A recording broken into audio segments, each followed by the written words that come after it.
Imagine करें एक छोटा सा क्लासरूम, एक टीचर स्टूडेंट्स को पढ़ाते हैं, पर हर कॉर्नर में एक शैडो है, फीस का शैडो, जो पेरेंट्स एंड स्टूडेंट्स के ऊपर छाता है। ये सीन मुझे याद दिलाती है चॉक एंड डस्टर मूवी की, जहाँ प्रिंसिपल एंड मैनेजमेंट सिर्फ प्रॉफिट के लिए फीस बढ़ाते हैं एंड एजुकेशन का असली पर्पस खो जाता है। इवन रियलिटी में भी ऐसा ही हो रहा है। हमारे स्कूल्स एंड कॉलेजेस एक प्रॉफिट मशीन बन चुके हैं। अगर आप स्टूडेंट हो या पेरेंट हो, ये वीडियो आपके लिए अनकंफर्टेबल हो सकता है। Now what's the business plan in India? Education, sir. You know it's the best business in this. Education as education, not as business.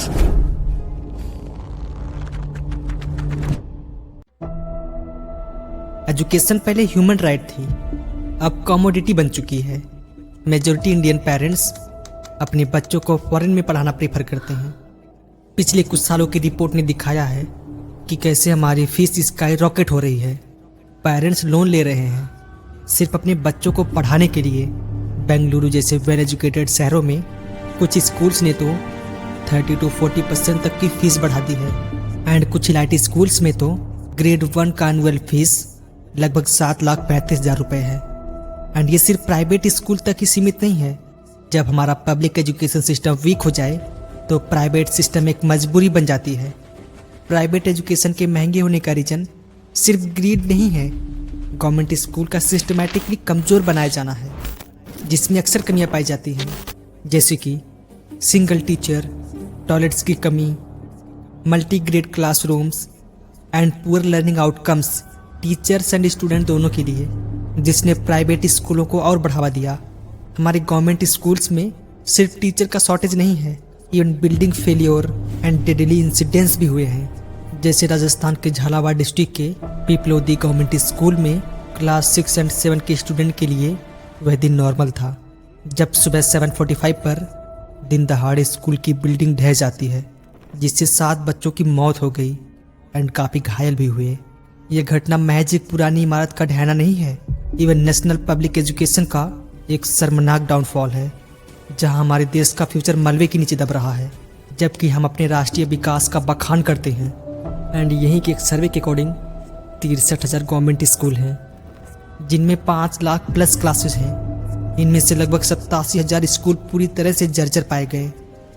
सोचिए, जहां बच्चों को सेफ होना चाहिए, अगर वही जगह उनके लिए खतरा बन जाए तो यह सिर्फ हादसा नहीं, इवन एक सवाल है पूरे उस सिस्टम से। एंड यह एक पेनफुल रियलिटी है। हमारे पॉलिटिशियंस के बच्चे अधिकतर महंगे, सुरक्षित एंड हाई फैसिलिटी वाले प्राइवेट स्कूल्स में पढ़ते हैं, जहाँ छत गिरने का डर नहीं होता, जहाँ बेंचें टूटी नहीं होती, जहाँ टीचर्स की कमी नहीं होती। लेकिन इस देश के आम लोगों के बच्चे जर्जर दीवारों, टूटी छतों एंड कमज़ोर सिस्टम के भरोसे छोड़ दिए जाते हैं। मेरा सवाल सीधा है, अगर ऐसी टूटते स्कूलों में आपके यानी नेताओं के बच्चे पढ़ रहे होते तो क्या यही हालात आज भी ऐसे ही होते? शायद नहीं। एंड यही फ़र्क हमारे सिस्टम की सबसे बड़ी ट्रेजेडी है। आज जो बच्चे नहीं लौटे वे सिर्फ आंकड़े नहीं थे, वे किसी का पूरा संसार थे। इस दर्द को समझना ज़रूरी है, क्योंकि शिक्षा केवल अधिकार नहीं, जिम्मेदारी भी है। एंड इस जिम्मेदारी से कोई भी, चाहे वो आम नागरिक हो या बड़ा नेता, दूर नहीं भाग सकता। एंड ये घटना केवल यहीं तक सीमित नहीं है, तेलंगाना एंड वेस्ट बंगाल का भी यही हाल है। जर्जर buildings, zero enrolment and student का डर कि हम घर वापस आ भी पाएंगे या नहीं। यूपी में हज़ारों गवर्नमेंट स्कूल्स बंद कर दिए गए, जिसका रीजन बताया गया लो एफिशिएंसी। पर सवाल ये है, बच्चे आएंगे कहाँ से जब सिस्टम बनाया ही नहीं जा रहा है? न टीचर्स बढ़े, न इंफ्रास्ट्रक्चर इंप्रूव हुआ। सीधा सॉल्यूशन, स्कूल बंद करो। एंड फिर कहते हैं पेरेंट्स प्राइवेट स्कूल्स क्यों जा रहे हैं। यही पॉलिसी यूनिवर्सिटीज़ में भी दिख रही है। इलाहाबाद यूनिवर्सिटी ने 400% तक की फ़ीस हाई करी। यूपी में MBBS की फ़ीस 11 लाख से 14 लाख तक, जामिया की फ़ीस 19 to 41% तक इंक्रीज हुई। एंड DU भी इसमें पीछे नहीं है, 20% प्लस हाई करी। यह लाइन बहुत लंबी है।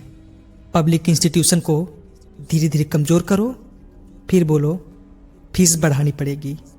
एंड डायरेक्ट फ़ायदा प्राइवेट एंड इलाइट इंस्टीट्यूशन को। इसका बिल कौन चुकाता है?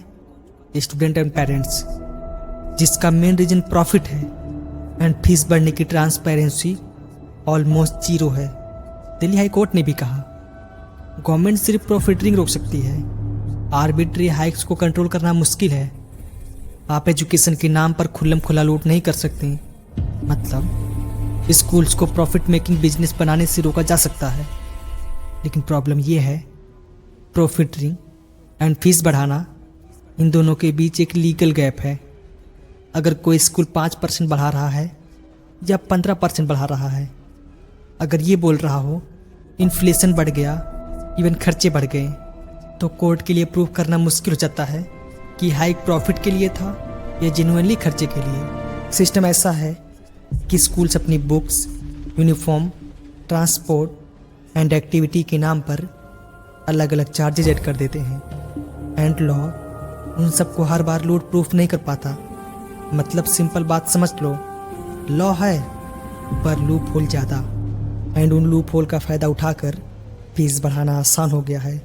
स्कूल फीस आज EMI पर मिलने वाला फ़ोन बन गया है। फ़र्क सिर्फ इतना है, फ़ोन ऑप्शन है, एजुकेशन ऑप्शन नहीं। डेटा कहता है हज़ारों स्टूडेंट्स ने फीस एंड फाइनेंशियल प्रेशर के चलते पढ़ाई छोड़ दी।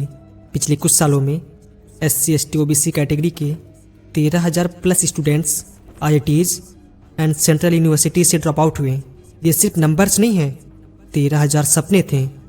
केरला में 100 से ज़्यादा स्टूडेंट ने कॉलेज छोड़ा क्योंकि स्कॉलरशिप टाइम पे नहीं आई। सर्वे कहता है 60% स्टूडेंट ने पढ़ाई छोड़ने का सोचा, जिनमें 20% ने एक्चुअली छोड़ दी। जो बच्चा ड्रॉप आउट होता है वो लेजी नहीं होता, वो सिर्फ अफोर्ड नहीं कर पाता। पेरेंट्स अपनी ज़मीन तक गिरवी रखते हैं एंड फिर भी सिस्टम कहता है you are not eligible for this race. Finland, Germany, Norway, वहाँ एजुकेशन इन्वेस्टमेंट है, एंड इंडिया में कभी कभी एजुकेशन को सीरियस लेने के बजाय उसका मजाक बना दिया जाता है। कॉन्वोकेशन एंड इवेंट्स में ऐसे ऐसे लोगों को बुलाया जाता है।